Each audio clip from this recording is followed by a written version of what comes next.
most beautiful, most played chords of all time. It's a 1-4-5 in the key of C. Countless compositions, tunes, and songs use these timeless chords. They sound great, they really do. But I noticed something a while ago. I noticed that not all of my favorite songs sound like this. A lot of my favorite songs, the songs that I go back to again and again, the songs that have made an emotional impact on me, they don't sound like this. They have something else going on. They sound more like this.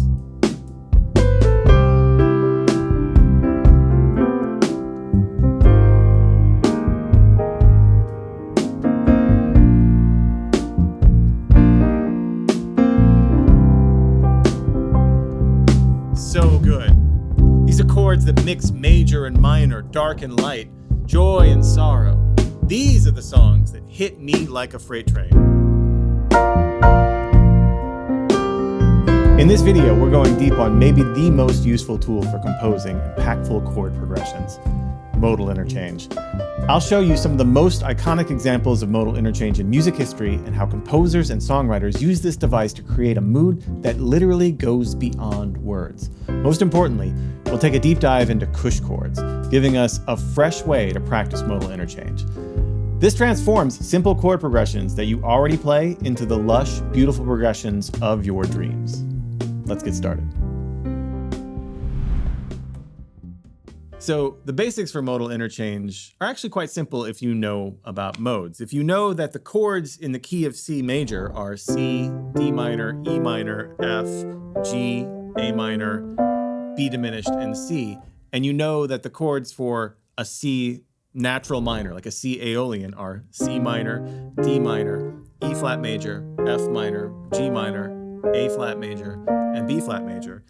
If you know all that, you can simply mix those two sounds together, right? So we have here, instead of 7 choices to make a chord progression, you've got 14 choices to make a chord progression.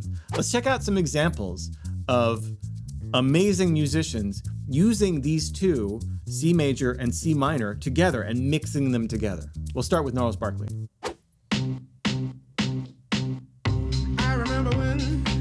So this is very much C minor here, right? The 1 to the 3, E flat, to the 6, A flat major, and then a G major chord, a G dominant chord, C minor, E flat major, 3 chord, A flat 6 chord, and then our 5 chord, a sus. Still in C minor here, right? C natural minor.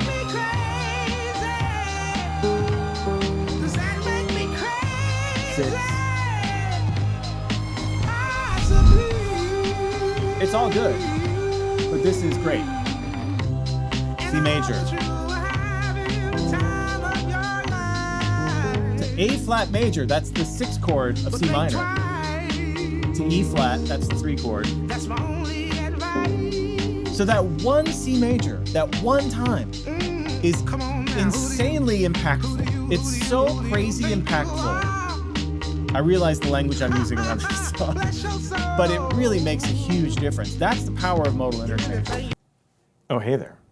If you truly want to unlock the power of modal interchange, go to cushchords.com to download our beautiful PDF workbook. Let's get back to it.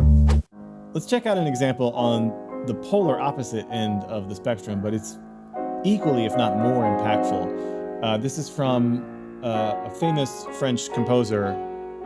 In America, we pronounce it Claude Debussy, and I know French people love that. This is Clair de Lune, and key of D flat major. And this is the most impactful part of this piece, in my opinion. 5 chord, A flat, 7. And then you have the 1. And the 3. And then what is that? I'm sorry. What was that 3rd chord again? So you have a D flat major, you have an F minor, the 3 chord in the key of D flat, And then you have this E major over G sharp, also known in the score as F flat over A flat, because we're in the key of D flat. That, my friends, is borrowed, of course, from the key of D flat minor, that D flat Aeolian. And it does it again, Debussy does it again, and keeps going with it until eventually Debussy will completely modulate to the key of E from here. And it's absolutely brilliant. If you go back and you watch YouTube videos of this song, this moment is always the most watched by far, the peak of viewing, because I think people's heart break when they hear it.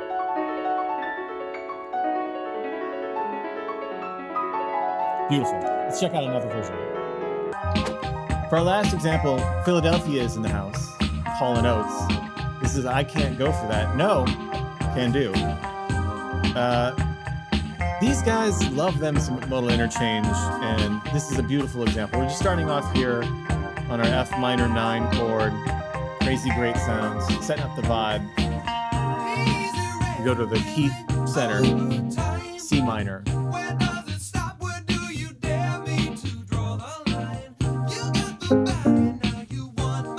6, 7. And then from here, C major. And the clouds part and the sky opens up, and you get this beautiful light feeling to everything. And yeah, we'll just stay here and be happy for the rest of the song, yeah? No, because they can't go for that. Love stings sometimes, and modal interchange tells that story. Okay, let's talk about how to practice this great song. So how do we use this information? How do we practice this modal mix, these two different modes at once?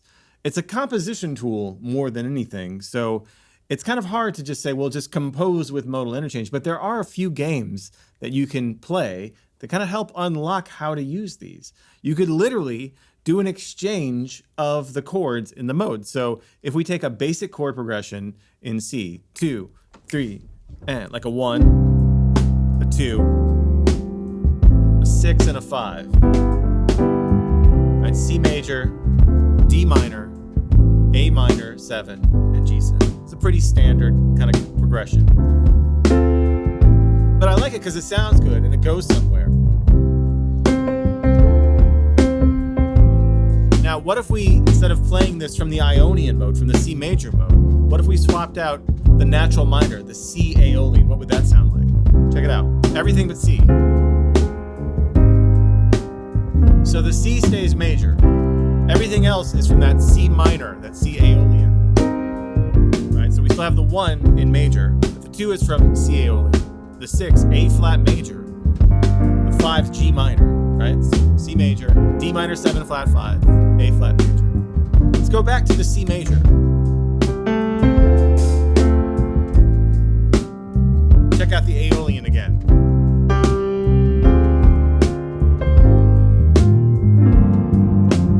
So you can hear this is just, it has a little bit more tension, right? It's not so saccharine. Again, back to C major. This is very bright. Everything feels kind of bouncy and happy. Same beat though, Aeolian. That A flatness that we're getting there, it makes everything just a hair darker. Okay, let's go back to the major. Here's our original chord progression. Again, everything inside. One more time. What if we swapped it out for the C Phrygian, right? That third mode of A flat major. Check it out.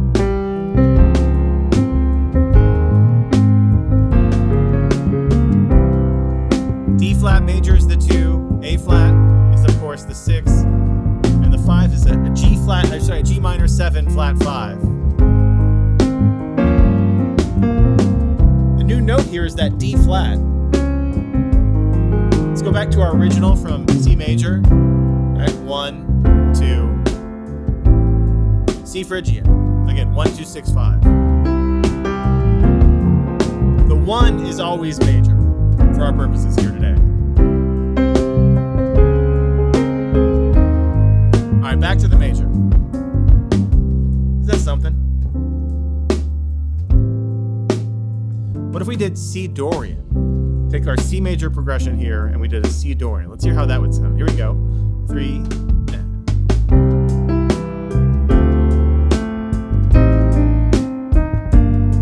So our 1 is always going to be the C major. The 2 is D minor. The 6 is A minor 7 flat 5, and the 5 is G minor, right? This is borrowed from the key of B flat major. So all of these chords, besides the C major, the tonic, are from that key of B flat major. But notice that all of the roots are the same, right? It's a C, a D, and an A, and a G. Let's go back to the major. Even when we were doing like the Phrygian or the Aeolian, and it was like an A flat, it's still an A, right? Keep it going, guys. It's still an A, right? It's still the same root movement. Okay. So just using parallel modes here is a great way to practice taking a standard, fairly like pedestrian chord progression, 1, 2, 6, 5, and adding these tensions to it, right? I mean, just having that A flat in the mix, all of a sudden it opens up the harmonic color palette of the entire progression. And you can really tweak that. Not every chord has to be from the same mode. You can just pull chords from different modes of that parallel C, right? So you got the Ionian, you've got the C Dorian, you got the C Phrygian, you have the C Lydian, the C Mixolydian, the C Aeolian, and the C Locrian.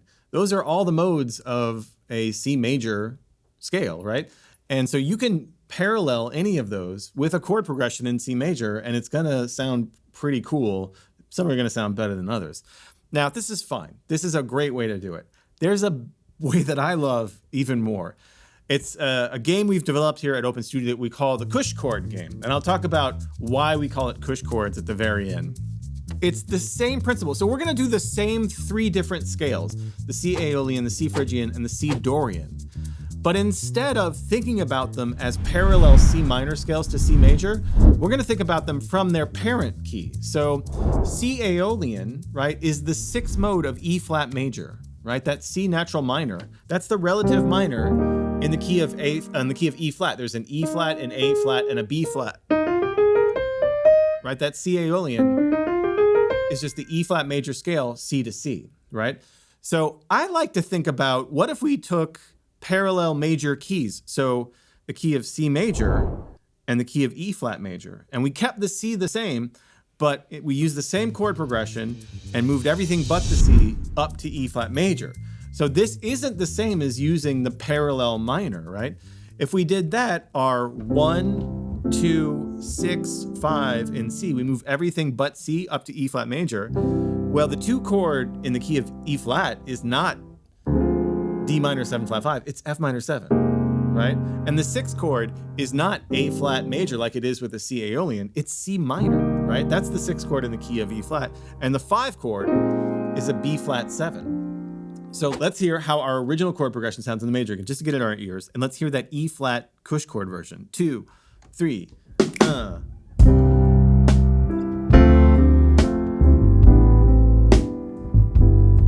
right, here's the Cush chord.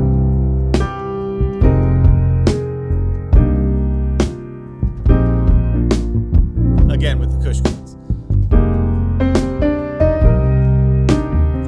Now all of these chords, except for again this first tonic chord, they're from that C Aeolian, right? But we're thinking about it differently. We're thinking about using the same Roman numerals from E flat major. It gets us a different chord progression. And what I love about it is it keeps the structure of the original chord progression together, but it just changes the key on us. There's something really magical about this. There's a reason that the Cush chord videos I've done here on YouTube are my most popular videos. It's just so fun.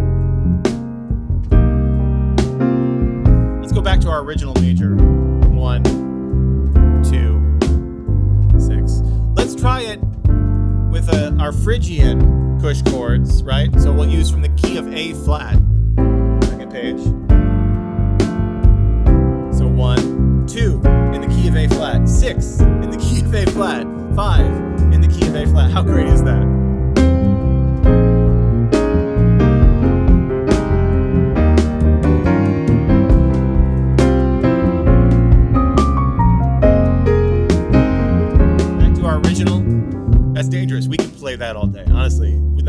10 minutes long, what you just heard, because it's so inspiring. And finally, we can try, using our C Dorian, but instead of thinking about it as the parallel C minor chord, we think about it from the parent key of B flat and see what that does. Just the same degree, the same Roman numerals, but shifting everything but the tonic C to B flat. Let's try it. Here we go.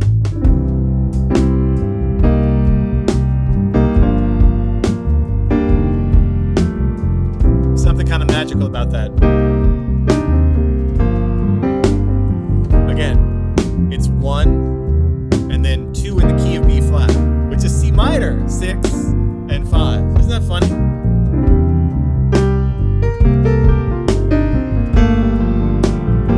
Back to the original. That's the Cush chord game. You can do that with any chord progression. Let's go back to our Phrygian one. I know that felt really good. So we're going to go back to the Phrygian Cush chord here. Key of A flat. Everything but C goes to the key of A flat. It's just a nice place to end it. And we can talk about why we call them Cush chords. The truth is, we just made it up. We were just sitting around here talking about what would be a good name for this game, because it is a game. And someone mentioned the Cush chords. What if we called it the Cush chord games? It feels like a very mellow sound. And so we went with it. And it's a good lesson because, like all names, it's completely made up out of thin air. Yeah, Bob. Thank you for joining me here today. Put in the comments what your favorite Cush chord game is. A progression that you think sounds good taking through different keys. Give it up for Caleb Kirby on the drums. Bob DePoo on the bass. My name's Adam Annis. Happy practicing.